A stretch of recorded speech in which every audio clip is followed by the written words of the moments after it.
নমস্কার বন্ধুরা, আমি সোমা। আরও একটা নতুন ভিডিওতে তোমাদের সবাইকে স্বাগত। চলো দেখে নেওয়া যাক আমার আজকের এই রেসিপিটা।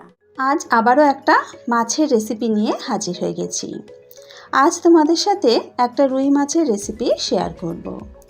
রুই মাছের রেসিপি কিন্তু আমরা বাড়িতে প্রায় প্রত্যেক দিনই নানান রকমভাবে বানিয়ে থাকি, কখনো ঝোল বা কখনো ঝাল। তবে আজকের এই রেসিপিটা কিন্তু একদম অন্য ধরনের একটা রেসিপি। এই রেসিপিটা কিন্তু তোমরা অবশ্যই একবার বাড়িতে ট্রাই করে দেখতে পারো। দুপুরের গরম গরম ভাতের সাথে এই মাছের রেসিপিটা খেতে কিন্তু অসাধারণ লাগে। রেসিপিটা তৈরি করতে কিন্তু খুব বেশিক্ষণ সময় লাগে না। খুব সহজ একটা রেসিপি, বাড়িতে থাকা ঘরোয়া উপকরণ দিয়েই কিন্তু এই রেসিপিটা তৈরি করে নেওয়া যায়। তাহলে চলো দেখে নেওয়া যাক আমার আজকের এই রেসিপিটা। প্রথমেই একটা মশলা তৈরি করে নেব। একটা গ্রাইন্ডার জারের মধ্যে নিয়ে নিলাম 2 টেবিল চামচ কালো সর্ষে, আর দিয়ে দিলাম 1 টেবিল চামচ হলুদ সর্ষে।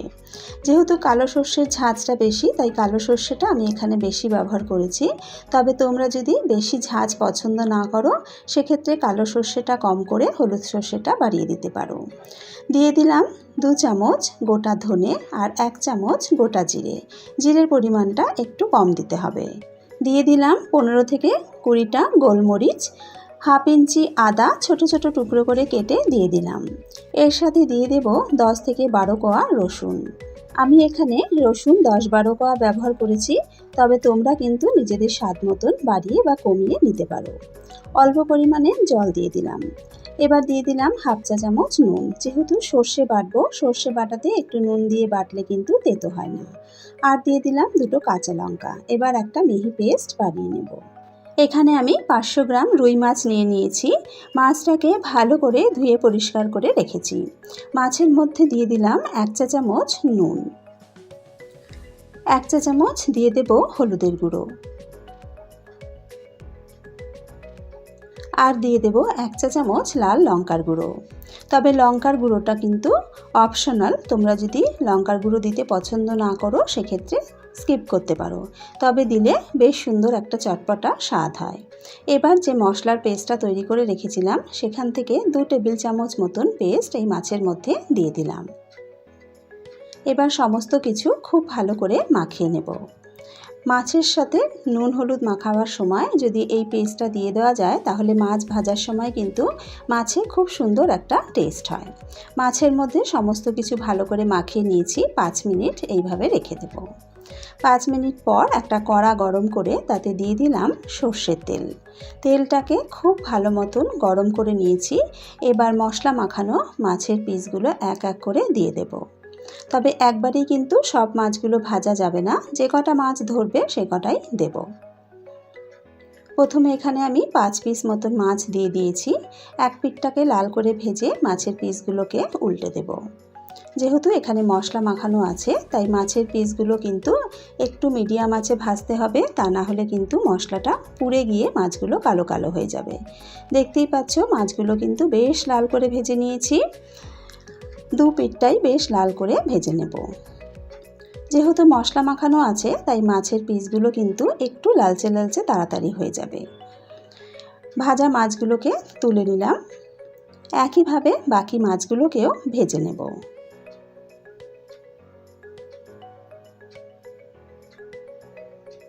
আমার চ্যানেলের যে সকল বন্ধুরা এখনও আমার চ্যানেলটাকে সাবস্ক্রাইব করোনি, তাদের কাছে অনুরোধ রইল, প্লিজ আমার চ্যানেলটা সাবস্ক্রাইব করে আমার পাশে থেকো। তার সাথে সাথে পাশে থাকা বেল আইকনটা প্রেস করে নিও, তাহলে আমি চ্যানেলে যখনই কোনো নতুন রেসিপি আপলোড করব, তার নোটিফিকেশান সবার আগে পৌঁছে যাবে তোমাদের কাছে। কড়াতে মাছ ভাজা যে তেলটা আছে, সেই তেলের মধ্যেই কিন্তু বাকি মাছের ঝালটা করে নেব। ফোড়নের জন্য দিয়ে দিলাম হাফ চা চামচ কালো জিরে। ফোড়নটাকে একটু নাড়াচাড়া করে ভেজে নিয়ে এর মধ্যে দিয়ে দিলাম টমেটো বাটা। 2টো বড় সাইজের টমেটোকে আমি এখানে মিক্সিতে পেস্ট করে নিয়েছি। টমেটোটাকে একবার ভালো করে নাড়াচাড়া করে মিশিয়ে নিয়েছি। এবার এতে দিয়ে দিলাম হাফ চা চামচ হলুদ গুঁড়ো, আর দিয়ে দিলাম 1 চা চামচ কাশ্মীরি লঙ্কার গুঁড়ো। যেহেতু কাঁচা লঙ্কা আর গোলমরিচ ব্যবহার করেছি, তাই আলাদা করে এখানে আমি আর গুঁড়ো লঙ্কা ব্যবহার করিনি। শুধু রং হওয়ার জন্য দিয়ে দিলাম কাশ্মীরি লঙ্কার গুঁড়ো, আর দিয়ে দিলাম স্বাদ মতো নুন। তবে নুনটা দেওয়ার সময় খেয়াল রাখতে হবে, আমরা মশলা পেস্ট করার সময়ও কিন্তু নুন ব্যবহার করেছি। এবার মশলাটাকে খুব ভালো করে কষিয়ে নিয়েছি। এবার পেস্ট করা মশলাটা দিয়ে দেব। বাটির গায়ে বেশ কিছুটা মশলা লেগে আছে, অল্প জল দিয়ে ধুয়ে জলটা দিয়ে দিলাম। এবার খুব ভালো করে মশলাটাকে কষিয়ে নেব। আমি এখানে 2টো কাঁচা লঙ্কা ব্যবহার করেছি, তবে ঝালের পরিমাণটা কিন্তু তোমরা নিজেদের স্বাদ অনুযায়ী বাড়িয়ে বা কমিয়ে নেবে। দেখো মশলাটা কিন্তু আগের থেকে অনেকটা কষানো হয়ে এসেছে। মশলা এখন খুব ভালোভাবে কষানো হয়ে গেছে, মশলা বেশ শুকনো শুকনো হয়ে গেছে। এবার এতে দিয়ে দেব পরিমাণ মতো জল। আমি এখানে 1.5 কাপ মতো জল দিয়ে দিলাম। মশলার সাথে জলটাকে ভালো করে মিশিয়ে নেব। মশলার সাথে জল ভালো করে মেশানো হয়ে গেছে। এবার মিডিয়াম টু হাই ফ্লেমে গ্রেভিটাকে খুব ভালো করে ফুটতে দেব। গ্রেভি এইভাবে ফুটে উঠলে তখন ভাজা মাছগুলো দিয়ে দেব।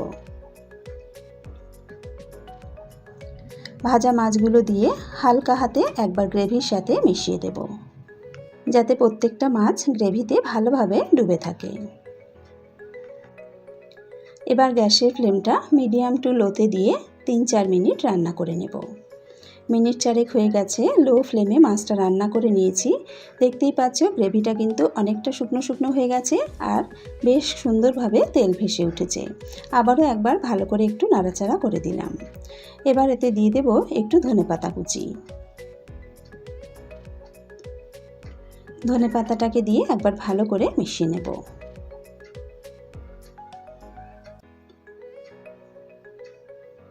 আমাদের মাছের ঝাল কিন্তু প্রায় রেডি। নামানোর আগে ওপর থেকে দিয়ে দেব 2 টেবিল চামচ কাঁচা সর্ষের তেল।